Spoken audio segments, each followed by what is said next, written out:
Salut tonton JS, salut les gars, voici ton Savage, tonton JS qui est fini. Alors on n'a pas fait un démontage complet pour révision, puisque il était juste poussiéreux, il était encore propre.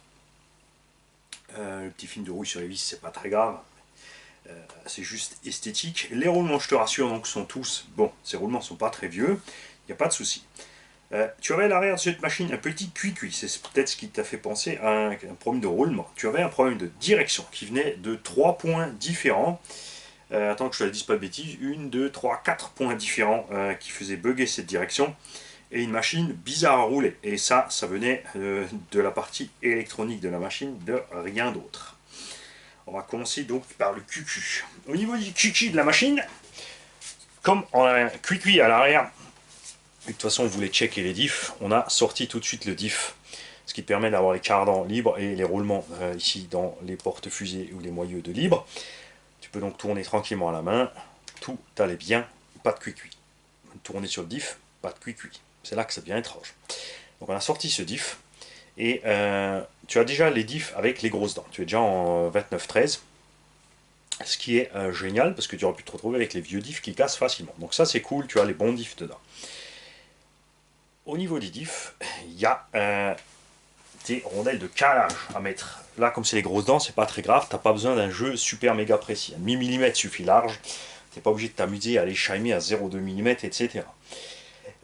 Mais ce qui est très marrant, c'est qu'en général, les constructeurs utilisent des bagues de calage qui font la taille de la bague extérieure du roulement. Ensuite, tu les places donc par-dessus la noix contre le roulement, soit à gauche, soit à droite, si tu veux augmenter ou diminuer ton jeu.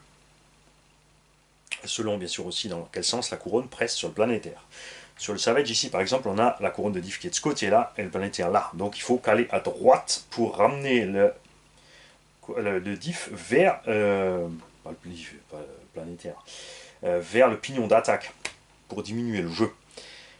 Sur ce modèle spécifiquement, c'est pas une rondelle de calage comme ça. Il y a des engins qui utilisent des rondelles qui ont des noix plus grandes que les roulements. Donc tu ne peux pas glisser une rondelle de calage par-dessus. C'est le cas ici de ce Savage. Mais HPI n'a pas encore choisi non plus cette option. Ils ont choisi l'autre option, c'est-à-dire que tu prends une rondelle de calage qui est de la taille de la bague intérieure du roulement et tu cales l'espace entre le roulement et le corps du diff. Tu écartes donc le roulement, au lieu d'ajouter une couche en épaisseur derrière le roulement, tu écartes le roulement, ce qui revient physiquement même, le diff se rapproche de ton pignon d'attaque. Sauf que ces deux rondelles étaient montées de l'autre côté, entre la noix et le corps de diff. Ce qui fait que ça calait rien du tout, en fait. Et ça provoquait ce petit cuinement puisqu'elle tournait avec. Elle ne servait à rien, elles étaient comprimées par la noix sur le corps de diff et ça faisait cuit-cuit. En ouvrant le diff, quasi plus de gras dedans. Ni de graisse ni d'huile, on avait déjà des traces de brûlure, donc ça fait un moment que ça a tourné comme ça. Évidemment, ça n'a rien endommagé, c'est un engin très solide sur ce point-là, vu tous les problèmes de diff qu'il y a eu depuis le début avec l'HPI Savage, depuis la première génération. On a donc huilé l'arrière, et à l'arrière on t'a mis de la 150 000 pour une raison très simple. L'engin est court, il n'y a pas de diff central, il y a une direction qui n'est pas terrible, et donc pour tourner serré quand ça glisse, le seul moyen c'est de mettre un bon coup de gaz pour arracher le cul, pour tourner, pour drifter du cul, sinon ça tourne, point. Suspension, aucun souci. Quelques vis desserrées au niveau des moyeux à l'arrière, c'est aussi ça qui te faisait penser à un roulement défaillant. Partie électronique, on a soudé donc proprement deux EC5. Quand vous vendez un véhicule, si vous avez changé les prises, si vous avez des câbles endommagés, dites-le, ne le cachez pas. Il vaut mieux couper les prises et dire au propriétaire, voilà, il faut que tu changes les prises, j'avais endommagé les prises. Évidemment, après les gens sont tout peur, ils disent ouais, il n'y a pas de prise, c'est peut-être que c'est foutu. C'est un problème aussi. C'est là que c'est important de communiquer. Donc le mieux, je peux que vous inviter à faire ça, c'est utiliser n'importe quel support audiovisuel, c'est-à-dire Skype, Facebook, etc., pour vous appeler avec la vidéo. Vous branchez et vous mettez en route et vous montrez à l'acheteur que le véhicule fonctionne, mais que les prix sont endommagés. S'il peut souder, il le fera lui-même, et au moins il saura qu'il doit le faire faire. C'est pas un problème. Et s'il ne le veut pas, il ne le prendra pas, mais ça vous évitera vous de se retrouver avec un acheteur qui a un pépin, qui a un problème, qui fait quelque chose de travers, et voilà, et qui fusille effectivement quelque chose finalement parce que ça ne va pas, parce qu'il ne maîtrise pas non plus. Donc soyez clairs sur ce genre de choses. Nous on a donc soudé proprement des EC5 bien fraîches là-dessus.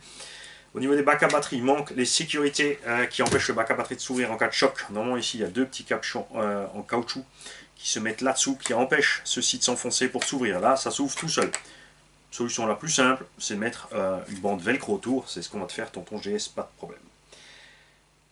Au niveau des réglages du Vario, là aussi, énorme boulette. C'est clair que c'était inroulable pour toi. On avait deux problèmes. D'abord, la programmation, que je check toujours d'abord quand je reçois un véhicule, avant de le rebalancer dehors.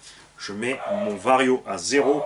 Ensuite, ça c'est rien, c'est le nain d'atelier qui arrive, il va attendre. Et la radio, qui était réglée n'importe comment au niveau des brides de débattement, des gaz et de la direction. Suffit! Et petit mot de la fin toujours. Et le Vario qui était réglé en frein automatique à 30%. Donc dès que tu lâches tes gaz, l'engin il freine. Frein mini, c'est-à-dire quand tu touches la gâchette, 40%, ce qui est déjà quasiment taquet sur MT, 40-50%, c'est le plus que tu règles un freinage pour pas te casser la gueule de l'avant. C'est clair, tu fais pas le kéké. Ça c'est un fait. Ensuite, la coupure LiPo qui était trop basse, à 3 volts. Le punch control qui est à fond, très mauvais aussi sur ce genre d'engin très court. C'est bien si tu fais des sauts et tu maîtrises ton véhicule. Ton GS, lui, il n'est pas habitué à ça, donc c'est évidemment pas comme ça qu'on lui a réglé. On lui a réglé sur 3, ça peut être réglé de 1 à 9, donc relativement souple. Ça coupe un peu les reprises, ça évitera, dès qu'il retouche les gaz, de repartir sur les roues arrière et de balancer chaque fois des chocs dans la transmission. Ça, c'est pour ce niveau-là. Ensuite arrive la direction, et c'est là qu'il y avait le plus grand nombre de boulettes, puisque la direction est une direction en alu option. Le levier de la direction a été décalé par l'optionneur pour être plus efficace, ce qui est bien, sauf que tu ne peux plus monter cette direction avec une corne de cerveau d'origine, ni avec la biellette de cerveau d'origine, pardon, pas la corne mais la biellette, puisqu'elle n'est pas réglable, et tu as donc des angles incohérents, et ton véhicule tournera toujours plus d'un côté que de l'autre, même si tu règles ici à 0. Là les débattements étaient réglés à 120, donc le Savage a une très mauvaise direction. C'est comme le MT, ça arrive vite en butée, était vite en butée physique ici sur les fusées et l'échappe, les portes fusées et l'échappe, et lui le cerveau par contre il voulait faire encore 2 cm, tu vas tourner, pousse-toi. Mais du coup ça force sur le sauve-cerveau, ça fait chauffer le cerveau, ça casse la corne de cerveau, etc. etc. Donc, grosse boulette de réglage à ce niveau-là. On a mis une biellette réglable. On a remis le cerveau à 0. On a réglé les bons angles de débattement. Et la plus grosse boulette, c'est ceci. Rondelles sur l'échappe, c'est bien. D'un deux côtés, on a pu les laisser, c'est pas un problème. Puisque l'échappe, et encore, non, je vais les enlever aussi. Regarde, les échappes sont bloquées par ces rondelles. Et ça empêche un bon fonctionnement de la direction. Ici, tu as un angle important. Donc, les rondelles ont carrément fait des traces dans l'échappe. Tellement elles ont comprimé l'échappe, comme ça, tu vois. Ça bloquait même carrément un peu le débattement de suspension, ce qui fait que la direction elle est très dure et c'est ce qui a fait mourir ce cerveau, c'est clair. L'autre chose, c'est qu'ici ces noix-là sont des noix de thermique.